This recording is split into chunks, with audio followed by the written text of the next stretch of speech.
할렐루야. 작은 예수교회 이용정 목사입니다. 날씨가 많이 선선해졌습니다. 자연 가운데 하나님의 섭리를 느껴서 참 좋습니다. 제가 기도함으로 영상 예배를 시작하도록 하겠습니다. 고마우신 아버지 하나님, 저희들 인생길 가운데 또 이 시간에 하나님의 말씀 앞에 서게 하신 것을 감사합니다. 하나님, 이 시간에 말씀을 들을 때에 집중할 수 있도록 도와주시고 저희들 마음에 어두운 면에 빛이 비치게 하시며 저희들 딱딱하여지고 무덤덤했던 마음 가운데 그리스도의 사랑으로 저희들이 하나님을 향한 사랑이 불타듯 이룰 수 있도록 주님, 저희들의 마음을 만져주시옵소서. 억울한 마음과 분한 마음이 있으면 주님, 그리스도의 십자가의 사랑을 기억하시며 저희들 마음 가운데 사람을 불쌍히 여기며 사랑하는 마음도 허락하여 주시옵소서. 이 시간에 주님께서, 성령님께서 온전히 운행하여 주시옵기를 간절히 원하오며 예수 그리스도 이름으로 기도하였습니다. 아멘. 오늘은 창세기 43장 16절로 마지막까지 읽도록 하겠습니다. 제가 읽도록 하겠습니다. 요셉은 베냐민이 그들과 함께 있음을 보고 자기의 청지기에게 이르되 이 사람들을 집으로 인도해 드리고 짐승을 잡고 준비하라. 이 사람들이 정오에 나와 함께 먹을 것이니라. 청지기가 요셉의 명대로 하여 그 사람들을 요셉의 집으로 인도하니 그 사람들이 요셉의 집으로 인도됨에 두려워하여 이르되 전반에 우리 자루에 들어있던 돈이 일로 우리가 끌려드는도다. 이는 우리를 억류하고 달려들어 우리를 잡아 노예로 삼고 우리의 나귀를 빼앗으려 함이로라 하고 그들이 요셉의 집 청지기에게 가까이 나아가 그 집 문 앞에서 그에게 말하여 이르되 내 주여, 우리가 전번에 내려와서 양식을 사가지고 여관에 이르러 자루를 풀어본즉 각 사람의 돈이 전에 그대로 자루아기에 있기로 우리가 도로 가져왔고 양식 살 다른 돈도 우리가 가지고 내려왔나이다. 우리의 돈을 우리 자리에 넣은 자는 누구인지 우리가 알지 못하나이다. 그가 이르되 너희는 안심하라. 두려워하지 말라. 너희의 하나님, 너희 아버지의 하나님이 재물을 너희 자루에 넣어 너희에게 주신 것이니라. 너희들은 내가 이미 받았느니라 하고 시므온을 그들에게 이끌어내고 그들을 요셉의 집으로 인도하고 물을 주어 발을 씻게 하며 그들이 나귀에게 먹이를 주더라. 그들이 거기서 음식을 먹겠다 함을 들었으므로 예물을 정돈하고 요셉이 정오에 오기를 기다리더니 요셉이 집으로 오매 그들이 집으로 들어가서 예물을 그에게 드리고 땅에 엎드려 절하니 요셉이 그들의 안부를 물으며 이르되 너희 아버지, 너희가 말하던 그 노인이 안녕하시냐? 아직도 생존해 계시느냐? 그들이 대답하되 주의 종 우리 아버지가 평안하고 지금까지 생존하였나이다 하고 머리 숙여 절하더라. 요셉이 눈을 들어 자기 어머니의 아들 자기 동생 베냐민을 보고 이르되 너희가 내게 말하던 너희 작은 동생이 이 아이냐? 그가 또 이르되 소자여, 하나님이 내게 은혜 베푸기를 원하노라. 요셉이 아우를 사랑한 마음이 복받쳐 급히 울 곳을 찾아 안방으로 들어가서 울고 얼굴을 씻고 나와서 그 정을 억제하고 음식을 차리라 하며 그들이 요셉에게 따로 차리고 그 형제들에게 따로 차리고 그와 함께 먹는 애굽 사람에게도 따로 차리니 애굽 사람은 히브리 사람과 같이 먹으면 부정을 입음이었더라. 그들이 요셉 앞에 앉되 그들의 나이에 따라 앉히게 되니 그들이 서로 이상히 여겼더라. 요셉이 자기 음식을 그들에게 주되 베냐민에게는 다른 사람보다 5배나 주매 그들이 마시며 요셉과 함께 즐거워하였더라. 아멘. 창세기 43장에서 기근으로 인해서 이제 그 야곱의 집에 큰 어려움이 닥쳤지만 야곱의 큰 결단으로, 큰 포기로 인해서 야곱의 10아들이 베냐민을 데리고 드디어 요셉 앞에 서게 됩니다. 근데 이제 요셉 앞에 섰는데 그들의 생각에는 베냐민을 데리고 요셉 앞에 서면 요셉이 베냐민을 확인하고 너희가 정말 동생이 있구나. 너희가 스파이가 아니구나. 이제 알았다. 너희들 양식을 가지고 가라. 그렇게 해서 그냥 간단히 문제가 해결되고 그래서 이제 집으로 돌아갈 줄 알았는데 그게 아니고 요셉이 따로 보겠다는 거예요. 그리고 요셉의 집으로 데리고 갑니다. 이랬을 때 이들의 마음 가운데 두려움이 생깁니다. 아니, 이게 웬일이야? 우리는 간단하게 생각하고 왔는데, 그렇지 않아도 이 두려움 안고 내려왔는데 이 일이 좀 자기들이 생각한 거하고는 다르게 진행됐을 때 이들에게 두려움이 임합니다. 그래서 18절에 보면은 그들이 요셉의 집으로 인도됨에 두려워하여 이르되 전번에 우리 자료에 들어있던 돈의 일로 우리가 끌려든도다. 이는 우리를 억류하고 달려들어 우리를 잡아 노예로 삼고 우리의 나귀를 빼앗으려 함이라. 그래서 우리라고 하는 표현을 대여섯 번 쓰고 있습니다. 자, 이것을 볼 때 하나님께서는 이 네 명의 어머니를 둔 이 야곱의 자녀들이 이제는 우리라고 표현하는 걸 통하여 하나님께서는 그들을 드디어 운명 공동체로 만드신 것을 보게 됩니다. 하나님을 찬양합니다. 이 기근 사건은 사람의 눈으로 보기에는 굉장히 안 좋은 사건들이었지만, 그러나 믿음의 시야로 보면 이 사건은 이 야곱의 자녀들이 하나가 되는, 그리고 장차 하나님의 백성으로 살아가는데 큰 기초가 되는 사건이었던 것을 보게 됩니다. 그러므로 사람의 시야로 볼 때는 기근은 안 좋은 것이고 불행한 것이지만, 하나님의 시야로 볼 때는 이 기근이야말로 복된 기근이 되겠습니다. 이제 그들이 두려움 가운데 어떤 생각들로 치닫고 있는지를 보게 됐습니다. 18절에 보면은 결국 이 두려움은 그들의 마음 가운데 우리가 노예가 되고 마침내 우리의 나귀까지 다 뺏기고 잘못하면 죽을 수 있겠다, 그런 생각을 하게 만들었습니다. 이들은 하나님의 백성이었지만 하나님을 아직 잘 몰라요. 그러는데 그들이 이제 두려워서 그 요셉의 청지기에게 이야기를 합니다. 자세하게 자기들의 사정을 이야기하였을 때에 23절을 보겠습니다. 그가 이르되 너희는 안심하라. 두려워하지 말라. 너희 하나님, 너희 아버지의 하나님이 재물을 너희 자루에 넣어 너희에게 주신 것이니라. 그들이 두려워서 지난번에 돈을 보니까 뭐 실수를 하셔서 저희들에게 돈을 넣어주신 것 같은데 저희가 그 돈까지 가져왔습니다. 저희들은 나쁜 사람이 아닙니다.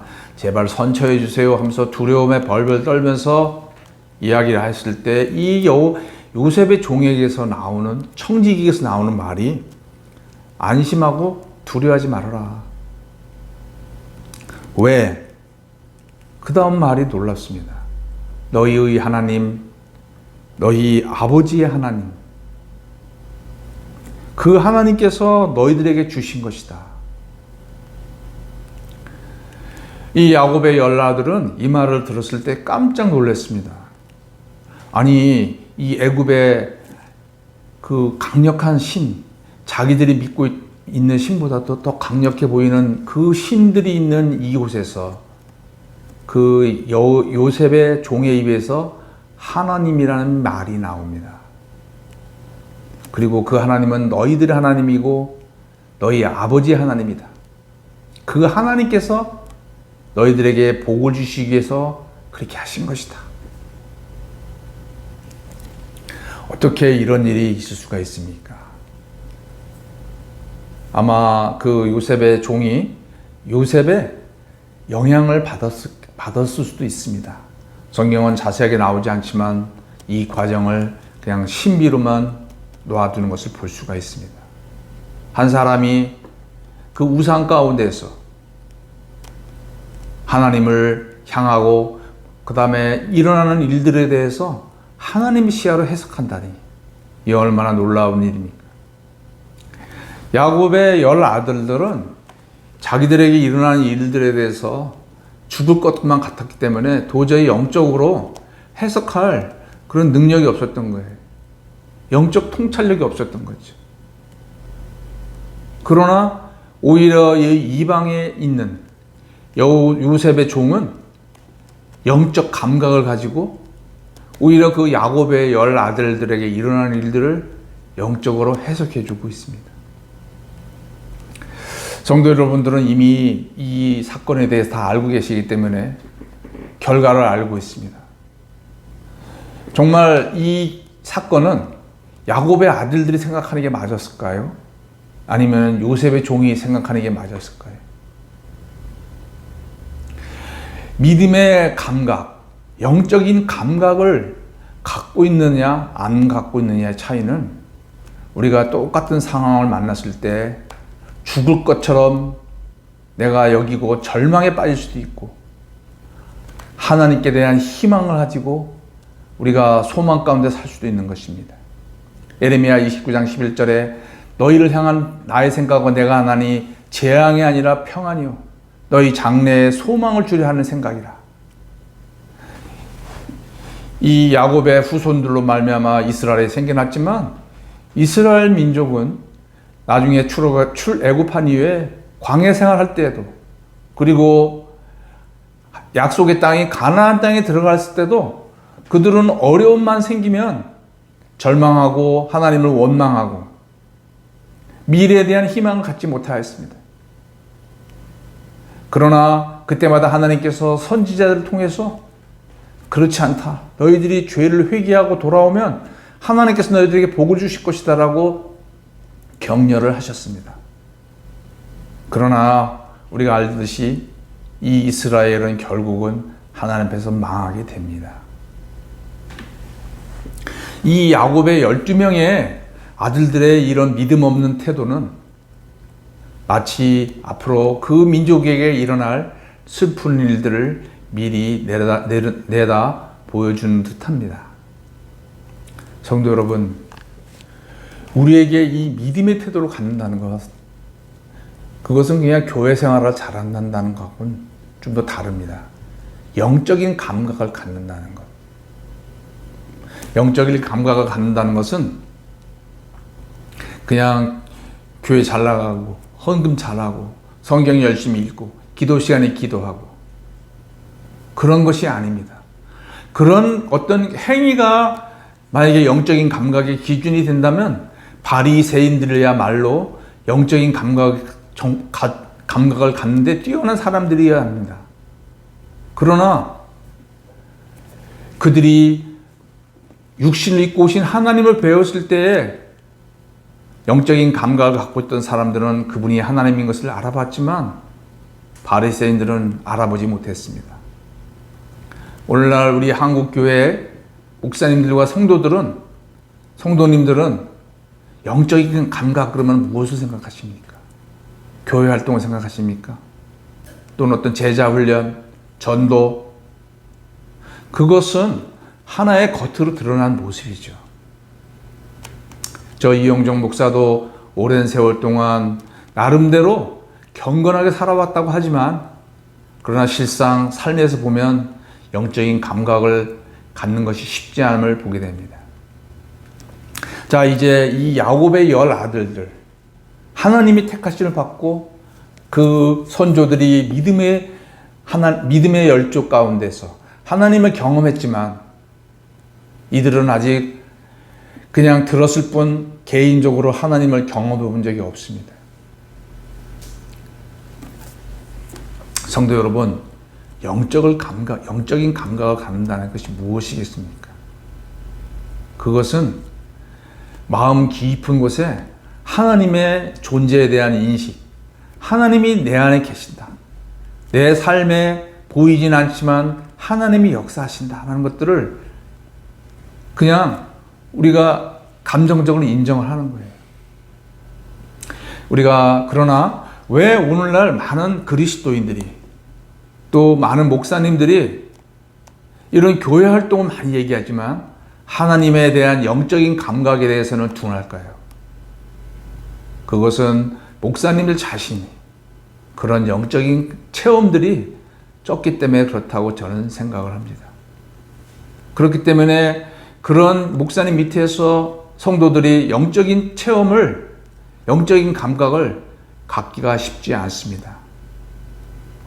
어떤 영성가가 이야기를 하였습니다. 새끼새가 울음을 배우기 위해서는 어미새가 있어야 한다고 했습니다. 새끼새는 어미새가 우는 그 모습을 보면서 따라서 그 우는 것을 배운다고 하였습니다. 하나님께서 오늘날 우리들에게 영적인 지도자를 두신 것은 무엇입니까? 많은 것이 있지만 하나님을 따라가는 그 하나님에 대한 영적인 감각을 우리가 누굴 통해 배우겠습니까? 성도 여러분께서는 오늘날 이 비대면 시대에 유튜브나 많은 것들을 들을 수는 있습니다. 그러나 영적인 감각을 가진 그런 분들을 만나지 않는다면 우리는 그냥 설교의 홍수 속에서 살다가 오히려 홍수 속에 갈 그 목마름이 있다고. 많은 설교는 있지만 영적인 감각을 갖지 못한다면 여전히 많은 설교의 그런 홍수 속에서 영적인 갈증을, 목마름을 느끼며 살 수밖에 없는 것이 오늘날 형편인 줄 압니다. 우리가 영적인 감각을 갖고 본다면 이 요셉의 그 야곱에게 집안에 생긴 이 기근은 복된 기근이라고 말할 수가 있는 것입니다. 성도 여러분들에게 오늘날 생기는 그 어려움들은 영적인 감각을 본다면 복된 어려움인 거예요. 복된 무능, 복된 가난, 복된 질병. 육신의 시야로 보면 질병과 가난과 어려움은 복된 게 아닙니다. 그러나 영적인 시야로 보면, 영적인 감각으로 보면 그것은 복된 질병과 복된 가난과 복된 어려움이 될 수 있습니다. 왜 그렇습니까? 하나님을 찾게 되기 때문에 그렇습니다. 오늘날 우리가 종교 생활을 합니다. 교회를 왜 나갑니까? 하나님을 왜 찾습니까? 우리가 1차적으로 감각적으로 어려움을 당할 때 그렇습니다. 경제적으로 어렵고 마음이 힘들고 또 육신의 질병과 또 우리의 힘으로는 해결할 수 없는 어려움이 생겼을 때에 하나님을 간절히 찾습니다. 그런데 하나님께서는 우리를 불쌍히 여겨주셔서 우리들에게 그 복을 허락하십니다. 그런데 우리 못된 욕심된 이기주의에 가득 찬 우리 인간은 그 감각적인 그런 어려움이 해결되어서 우리 마음에 안정감이 오자마자 우리는 거기에 만족해버리고 정작 그 복을 주신 하나님에 향한 불타는 마음은 사그러지게 됩니다. 그러다가 또 잘 해결이 안 되는 어려움이 옵니다. 잘 이해가 안 됩니다. 그러면 우리는 설교를 많이 듣습니다. 성경 공부를 합니다. 또 신학적인 공부를 합니다. 그랬더니 깨달아져요. 그래서 그 깨달은 걸 가지고 또 만족을 합니다. 이렇게 해석해야 되는구나. 그래서 성경에 대한 많은 지식과 경험들이 쌓이면서 그것을 그 뒤에 있는 하나님에 대한 것들을 또 찾지 않게 됩니다. 그러나 언제 또 살다 보면 그런 것들이 무의미하고 몸이 건조해지게 느끼기 시작합니다. 그래서 영적인 체험을 또 찾습니다. 어떤 방언과 신비한 체험, 환상과 기적. 눈으로 보지도 못했고 귀로도 듣지도 못했고 사람의 마음으로 생각지 못했던 기적적인 체험들이 일어날 때에 예언이 터지고 방언이 터지고 신유가 터지고 귀신을 쫓아내는 그런 체험이 터질 때 얼마나 신비롭습니까? 그런데 사람들이 또 거기에 만족을 합니다.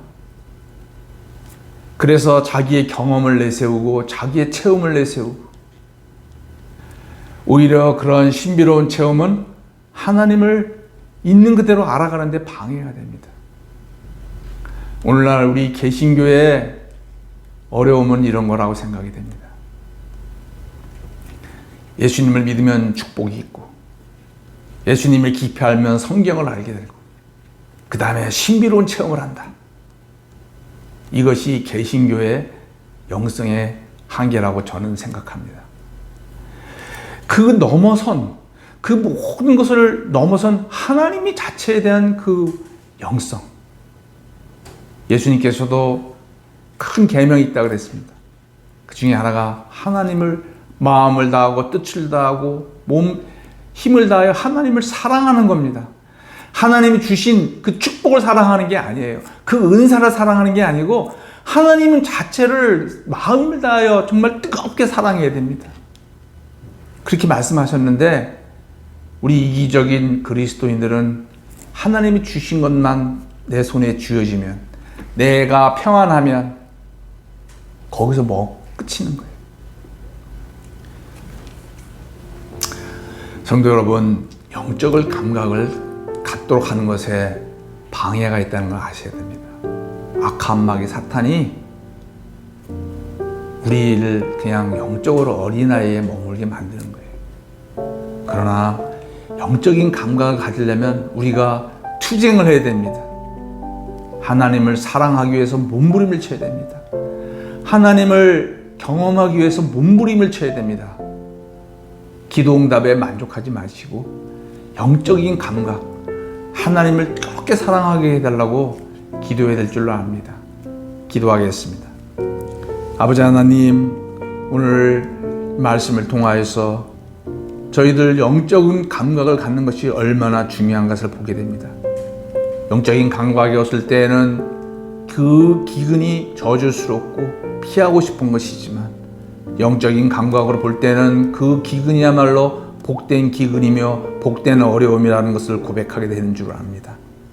아버지 하나님, 저희들 구하는 많은 기도 제목들이 있지만 저희들 마음 가운데 하나님을 뜨겁게 사랑하며 사람을 뜨겁게 사랑하며 하나님을 더 알고자 하는 갈망이 매일매일 새로워질 수 있도록 저희들을 붙들어 주시옵소서. 악한 마귀 사탄이 이 땅과 연관된 것에만 관심을 갖게 할 때에 영적인 감각을 주셔서 영원하신 하나님을 향한 뜨거운 마음을, 갈망을 갖게 하여 주시옵소서. 예수님의 이름으로 기도하였습니다. 아멘.